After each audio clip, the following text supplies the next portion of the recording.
All right, guys, while we're waiting for everyone to come in, welcome to our public demo jam.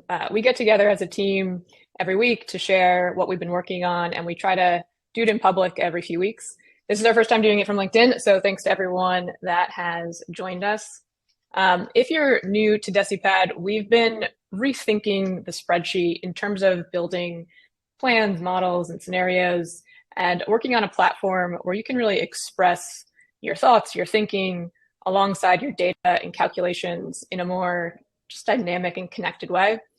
Goal is to help teams share their knowledge, share their assumptions beyond just the numbers and metrics, so you can just drive faster decisions across your team. We have been in a private beta for the last 6 months with some really amazing early partners and community members. I see a few of you here. Thanks you for joining us. If you would like to join our early access, feel free to ping me on LinkedIn or join our waitlist on decipad.com. Just mention LinkedIn and we'll skip you over the line. Today we have Nuno and Pedro here. They're going to be sharing some interesting stuff. Pedro's going to dive into how we're solving some challenges inherent to the spreadsheet when it comes to building a business model or plan. And then Nuno is going to share some future thinking stuff that we have around live data integrations, as well as some of our thoughts on the AI front. So let's jump into the good stuff. Pedro, why don't you introduce yourself and get started? Yeah, sure. Thanks, Kelly. Hey, everyone. Welcome. My name is Pedro. I am the CTO of Decipad. And today I wanted to share with you just an example of the usage of Decipad and how to show you how expressive we can be in a different way that we can be expressive in a spreadsheet, for instance, or in a different way that we can be expressive in a document, kind of mixing them both together, but also using the power of the Decipad language to really make things easier for you when you're modeling. So I'm going to share this one example with you. Hope you guys can see my screen. So this is a model, a document that I created because my father is retired, but he used to be the production manager of a big factory brewery, local one. And so since there is a high correlation between mental health and feeling satisfied with your work, I instilled him to create a microbrewery, and as a good son that I am, I created this on Decipad. So I'll share this document later after I've shown it to you, but it's based off a template also that I can share with you, where there is like a basic model which you can download if you want to pay for. You can download for the spreadsheet, but there is enough information here that you can infer how to calculate things like cost of the product and packaging and forecast some of the expenses and how to calculate the salaries and some other costs. So this is a kind of a simplified model of this with also some adjustments. So I'm going to dive in. So first we want to kind of predict how much we're going to produce over time. And so with that, I just had an input here with the production on the first year. As you can see, something different here is that the unit is, instead of having just a simple number, which I can change with a slider, I have that, but also the unit that the number refers to. So barrels per year. So this is for the production on the first year, and I said that I'm going to have a year-on-year increase of 20% in production. So here I have a table that defines the years as a sequence, and where I can have simple calculations. So the production barrels for the first year is this. Otherwise, is the first year times 1 plus the production year-on-year increase. And so the previous one, defaulting to the production on first year, sorry. So this gives me a nice progression of production over year. And just for the fun of it, I also can convert this from barrels per year to gallons per month. I can also do, I don't know, gallons per hour or liters, just to show you some capabilities that he has. Around automatic unit conversions. Yeah, also this can be quite expressive, as you can inline some of these values. So I just inline this one here, which is 3,000 barrels per year. If I change this to some other number, you can see that this updates automatically, so you don't have to copy and paste and change things as things progress and you change your model. So this kind of tells you a bit about how we can use units, and you'll see further down how this becomes really helpful. So now we have the production projection. We can now start calculating the revenue. So typically we have like 3 types of products in a brewery, like barrels for wholesaling, kegs for restaurants and bars, and packs of canned or bottled beer. And so basically I define what we call in a category, which is just a simple table, 1 column, and just with the names of the output forms: barrels, kegs, or packs, as we discussed. So again, I'm going to show you later how this can be useful.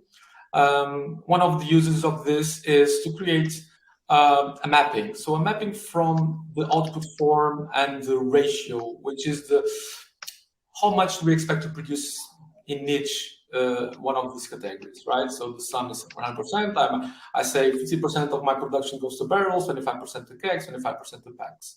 So here I'm using just as the first column, I'm just using this column in this table by referring to it. Really simple. This allows me to later make some multi-dimensional magic happen in Deci without much user intervention. So just to start off here, how we handle multi-dimensions, many dimensions, I want to know, after we have this breakdown, the sales by each one of the forms. So basically, I'm just multiplying the ratio of each one of these here, the ratio by the production in gallons. So production in gallons is mapped over years, as you can see up here.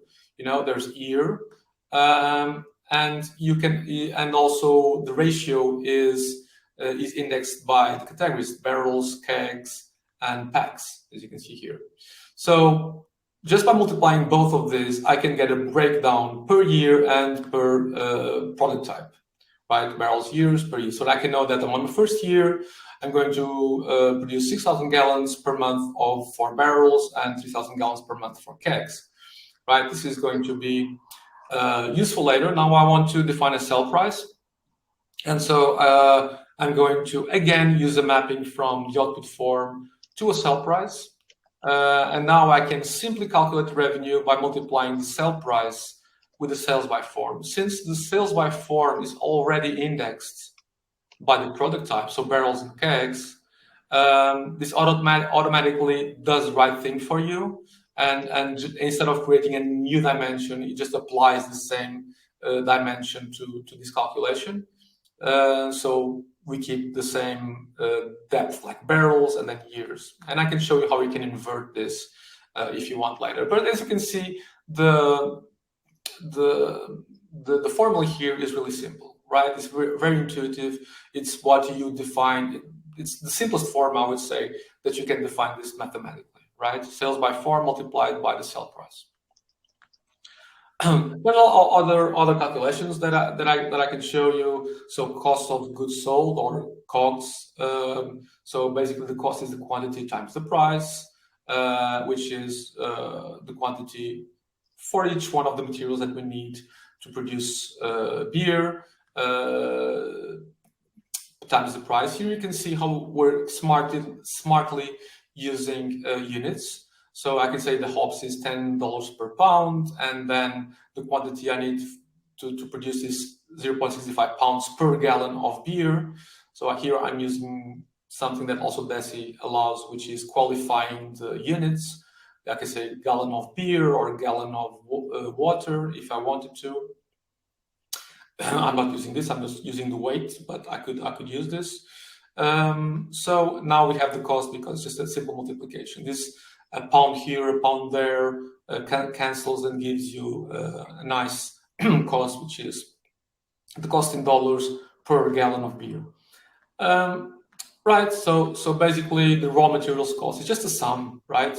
Just a sum of all the things that go into producing 1 gallon and gets $32.6 dollars per gallon. You can also see the sum here. I could just drag this into the text, and then it produces that. And if it changes accordingly, as you saw before. There's other calculations here. I'm using also userland units. And so, for instance, I'm mapping, I know that how many gallons each barrel will withhold, and how many gallons which will a keg hold, and how many gallons will a pack hold. This will allow me to calculate the packaging costs not only per unit but also per gallon, depending on the type of product, barrel, keg, or pack. So here, with this, now I can calculate the total cost of goods sold by just adding the packaging cost with the raw material cost, and now I can have a real cost per product type. Other sources of expense are the rent, for instance. This is a more simple approach. So here the rent, I have a simple multiplication, which is the square footage of the warehousing plant by how much I'm willing to pay, or the average price of per month per square feet. And you can see that I know that the rent is per month. This is nice to have units here, because usually in spreadsheets you just have a number. You don't know if it's per year, per month, per week. And here is it's very understandable. You can even do like rent in USD per year, and now you know how much you're going to spend per year. It can be really convenient to have that. Sorry, I'm going to remove this, so I can remove this. Another source is staff salaries. Again, I'm using units like brewers. Is a person that is a brewer. So is a ratio that tells me how many people in average I need per 1,000 barrels, for instance, per year. And the barrel is also a measure of capacity, so I can easily convert gallons to barrels, etc. And this does that all for me. And here I calculate how many staff I need for brewing, which is the seal or the roundup of the production over time for 1 year times the brewer's ratio for 1 year. So yeah, again, very simple equation formula gives me in time how many people I'll need. I'll not elong myself too much with this. There's a lot of other costs, but the thing is that I know the total fixed costs. In my case, very simple. I don't have marketing costs yet. Here, if you want to extend this model to add some other types of costs, I would love to see that. Here I just have rent plus staff costs. So you can see this is mapped over in time, but because I'm using my dimensions, I know exactly how much I'm going to be spending in each year per year. So if I go here and, for instance, go up, and I just want to add another year to my calculation. Sorry, the years undefined here. I can just add a row, right? And by adding a row, I automatically, without any fuss, I will extend the projections for another year, and you can see again also all the calculations, the multidimensional calculations, are also projected with this new year in view. So again, I'm calculating now. I can calculate P&L, which is like the gross margin minus the fixed costs, and I want to project. So if I didn't have this production over time, I would have the inverted. So I would have this inverted with the barrels. Sorry, the barrels. This is kind of confusing. So basically, I'm projecting over time, so that the time dimension is on the first column here. Just something that allows me then later to do the sum, right? I can do the sum of this, and this will reduce me a dimension, and I can sum over time and know exactly how much I'm going to spend to be making as a PL, as I'm going to be making per year, which is quite good. And since I converted this to a table, I said instead, if I had this without S table, I would just have this as a column. But now that I have this as a table, I can just produce a chart here with the projected P&L over time. So I start here. Sorry, I just scrolled too much. So I start here, and by 2028, I end up with almost 24, north of 24 million in profit, which is quite good. Yeah, just wanted to show you this. Thank you, Pedro. If anyone has any questions on any of this, feel free to shoot it over in the chat. We'll share this model out as a template. If anyone's building a brewery business or cider business, I know some of our early users had what was it, gin business. But it's a good just general template for a very interactive business plan. Everything is completely editable, so people can come in, explore things, explore different scenarios, change units, and it'll convert. So it's just a really nice way to work on something together in a more narrative story. All right. So we have Nuno up next, who's going to dive into some of our latest features. Nuno, I'll hand it over to you to introduce yourself and share away. Cool. So, hi everyone. Welcome to this live stream. I've learned two things over the previous presentation. Second is that in 2024, Pedro is going to be making $12 million. So if anyone is looking to be a co-founder at a tech startup, I might have an opening because he's going to be very, very rich just doing brewery. Jokes aside, the second thing is I learned that I can't type on LinkedIn. I was trying to interact with some of you, but I think the chat feature doesn't work on Safari. So if you want to get questions across and you can't type, just feel free to send me a message directly on LinkedIn, because at least that I will see. I do have the page open and I can respond. If you can chat with us like on the regular live event, that's also good. But I just don't want people not to be able to ask questions because they don't have, at least I couldn't make it work.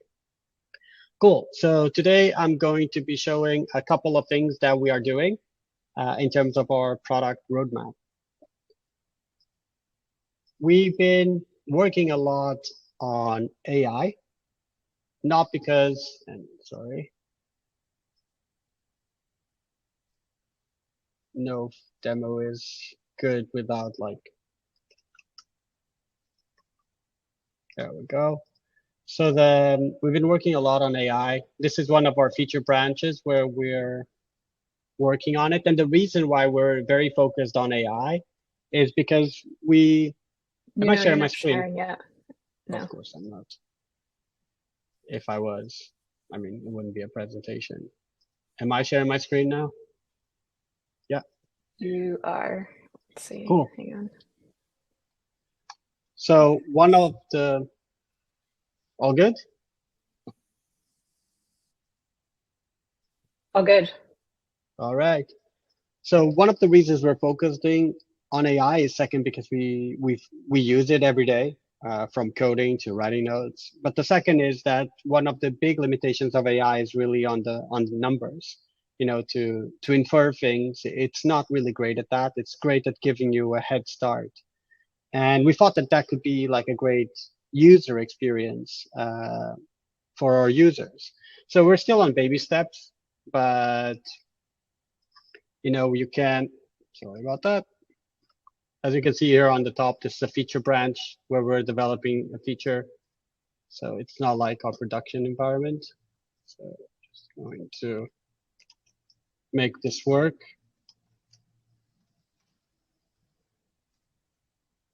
And one thing I can do is we can just use AI to write this paragraph just to avoid people. This is like the simplest thing we can do to avoid people having to go back and forward to ChatGPT and OpenAI just to do something simple. For instance, we can say, I want to write a paragraph explaining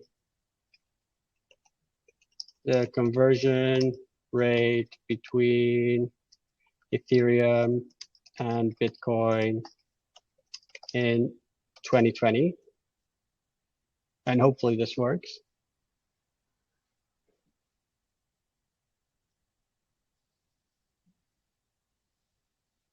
And so after waiting a little, we can see what the conversion rate is. And it could be 0.0, but then it was 0.24 apparently. And one thing that you can do in Decipad that's quite unique is you can make numbers live. Like you can say, you know, that immediately like this roughly 0.0. So in Feb, it was 0.0 Bitcoin per Ethereum, right? But in May, it has fallen to this. So by May, it was 0.02 Bitcoin per Ethereum. The cool thing about these numbers is that they can be used everywhere. As you can see, you can just pop up the calculation no matter where they are in your notebook. You can just go and it pops here and you can use a formula. You can do whatever you want. And you can even reuse it, right? Like later on, you can say, remember how much it was in May, and then you can just go get the May number and drag and drop it, and there you go. You have a reference to that number. This is especially useful when you're doing models like what Pedro was just doing. For instance, you might say that there was imagine that the next year was the same, but at a multiplier of 2, and you can just say, you know, you can say that it was just multiplier times that, multiplier times that. And now people could just like change the document live and have it respond when I just change it. So as you can see, the number changes with the user input. So this is really cool, and it allows people to be very quick to getting numbers, interactive numbers, getting some data. But you know, like it's obviously not all that we are doing. We've been working a lot in terms of data integrations from things as simple as CSV or Google Sheet. I'll illustrate the CSV, where you can get, for instance, a bunch of HR information. And you can see what's happening. You can just like basically like promote everything to a header row so that you can see the title. This is the ID, and you can even have the start date as a day. And you can even create a quick pivot on it. For instance, if you want to see, let's call this, oops, second. Let's call this pivot. And let's say, let's pivot by salary. Does that make sense? And then have the title. So as you can see, these are the titles of people that are on 60,000, on 80,000, but you can do all sorts of pivots in terms of the data. For instance, you can do it by start date and then see the salary. You can round it to the month. And then you can do what was the average salary, for instance, 2021 to 2022. There's not a lot of data in this example, but the cool thing is that in Decipad, when you're using live data or you're integrating, you can always extract in the same pattern. And it's super simple to extract these values. And like in everything in Decipad, you can always use the numbers. In 2021, the average salary was, and then you drag and drop it to here, and it will create a formula As you can see, 65,000. And the formula is created for you. So it's the average of the filter of the pivot where the month is 2021. So for instance, so that's the 2021 salaries. And if I want to do the same for 2022, I could do something as simple as copying that formula and putting 2022, and that should just work. So I can put, uh-oh, it's not liking my formula editing skills. Just restart that. There we go. I don't know why it doesn't like it. Maybe I clicked something where I shouldn't. It looks like the right formula, but I'm just going to ignore it for now. Sorry, it's just a bit difficult because I have my screen so magnified so you guys can see it live. Round pivot.start date. Yeah, the formula is very different. Anyway, you can see quickly how you can drag the value there and how you can just edit it. I'm sorry, as I say, like, you know, the very big screen is very difficult to navigate, but you can see how you can go from a CSV integration very quickly to a pivot and then to reusing those values. Cool. So I'm going to erase this and show a little bit more of what we are building. Another thing we have been building is other integrations. We have Google Sheets right now, but you have to copy paste. So we're trying to build a single way to do all of this. We can support SQL, but once again, we're trying to build like this interface where people can really connect to their data in a unified way. The first interaction that we did was JavaScript, where you can use it to just get information from APIs using very simple requests. For instance, in this case, I'm getting my IP, and based on that, I'm previewing what country I am, which is in the UK. Now, as you can see, like I can do other things. For instance, for the first example, I can get just the exchange rates here, all rates, and return them. For instance, I can do here, and immediately I can see how much it is. An Ethereum, 15 Ethereums are 1 Bitcoin right now, because as you can see, this is the exchange rates that they have. You can then use this on Decipad, I guess. This is obviously not a string, so you want to use it as a value. But even if you want more, for instance, this is 15 per Bitcoin. And so you could just define the unit. Sorry, I think my screen is frozen. And yeah. I can still see it. But a question while you refresh that. Bruno's asking about integrating external APIs like OpenAPI, GraphQL. Do you want to comment on that? Like integrating with GraphQL directly, like your own GraphQL instance. Yeah, I mean, you could do it. Anything that is JavaScript, you can basically do here. So right now this is run on the client side, but we're working on having a proxy to run it on our side so that you can insert secrets and you can access any API really. We haven't rolled this out yet because we're trying to roll and get some feedback on this interface first, but that will be the next step. Yeah, and to clarify, Bruno, so the JavaScript runs everywhere, but you only have the access to the fetch API for now. But perhaps in the future we'll add some libraries that will allow gRPC or GraphQL client.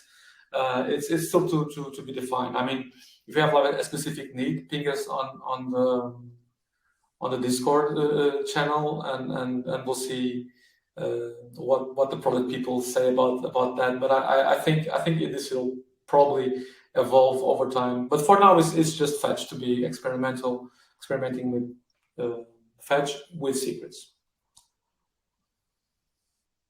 Cool. Thank you, Pedro. As I said, like we think that AI is going to be super useful for people.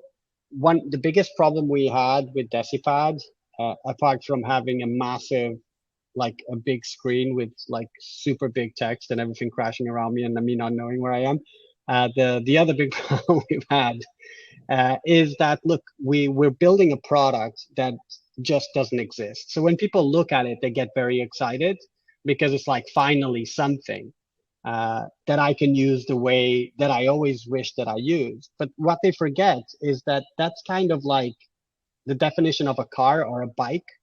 And I go like, oh, those are simple things. Well, actually, no. Actually, by law, you need to do a test to learn how to run a car, to drive a car.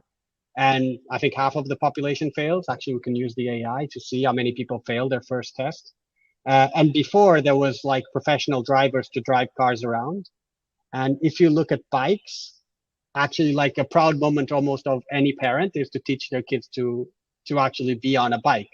And having gone to that experience, I can tell you that it does not take 10 seconds like in a movie and the sun is not setting. And Decipad is very similar. So people get very excited. But what happens is like, oh, cool, I have live data. This is amazing. It's what I always wanted in Excel. I always wanted to write around. I always wanted to share it. Cool. Now I want to edit this live data. Well, Excel doesn't solve that, right? Because if you're getting data from the internet, if I allow you to edit it, what is your expectation? That I'm going to edit the source? Obviously, that would be very bad. So a big issue we have at Decipad is the usability and getting people on board and into these new concepts without scaring them. We know these concepts excite you guys, but we need to make them accessible. But we can't make them come for free, just like riding a bike or driving a car did not come for free. It's exciting. You can see like the formulas Pedro built, where he built a model, and in the end, it's like, yeah, you know, the profit is the revenue minus the goods that I spent minus the like marketing costs. But that's just, by the way, your model doesn't have marketing costs, Pedro. But that's just not realistic, right? We need people to go through this motion with us and to learn. And we think that that's really where AI provides the most value, because us as developers use AI day to day to learn about stuff that we don't know. You know, if I'm less experienced with GraphQL, it can tell me about an extension that GraphQL has.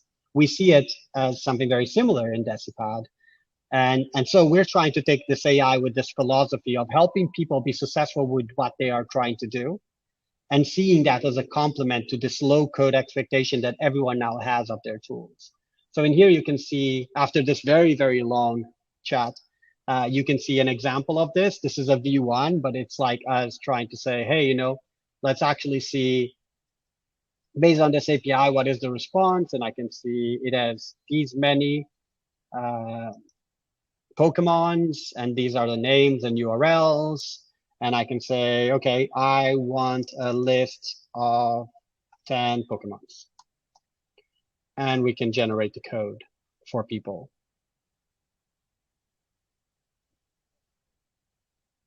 And so now it's doing some slice map.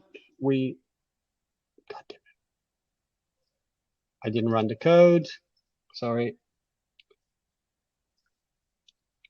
Show a list of, as I said, this is like a work in progress, even though Tony did a great job at this. So we continue.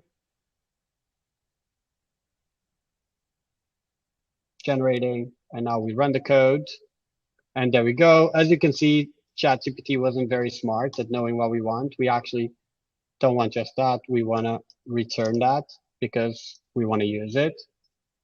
And there we go. Now we have 10 Pokemon, right? And if we want something a little bit better, we can say that the name is the Pokemon name. And that way we can have a column. If I'm doing the right thing, but I don't know JavaScript, apparently can't convert undefined to null object. So there we go. You just need parentheses around the curly braces. Oh, and that's why we have pros here. if you want an argument not to use Decipad, I'm the third most active contributor of all time. Uh, so run away. But we have Pedro, so we're good. And as you can see now, we have name, and you can change the type. Like don't make Bulbasaur a currency, but maybe Charizard, because their cards are really, really expensive. So that's it really. And what I hope that this shows is like the desire, the resolution we have at Decipad of bridging the gap of interacting with numbers. As developers, we have lots of superpowers, and we found a lot of use and a lot of advantage in using AI to learn. We hope that bringing the same patterns to real people, normal people that have jobs, will democratize access to information and to data and really allow them to have insights. Furthermore, it will help people to pair more with their business teams and to really understand what's going on and to make more informed decisions. So despite the fact that some of these things look very technical, our objective is like on a longer scale to really serve both people with a really compelling productivity tool that just works. So that's it from my side. To recap a bit, I covered a bit our generation of paragraphs, how to convert numbers, how to reuse numbers, how to like allow your users to control that and see the changes, how to pivot data, and then we saw how all integrations follow the same path, and how you can use AI to help with the integrations. And now at Decipad, we don't see AI as a gimmick. We see it as a way for people to really be more productive and to learn how to use our tool. That's it. Thanks, Nuno. Thanks, Pedro. Thanks, everyone, for joining us today. We'll probably do another public demo jam in a couple weeks. So let us know if there's anything specific you want to see, chat about, or join us in the conversation. And if you need access, feel free to ping any of us. We'll get you set up, or you can join our Discord server. Our team is always there hanging out, always pairing with some of our early users. But yeah, that's it for today. Thanks, everyone. Thanks, everyone. Nice seeing you all. Nice seeing you. Thank you. Bye-bye.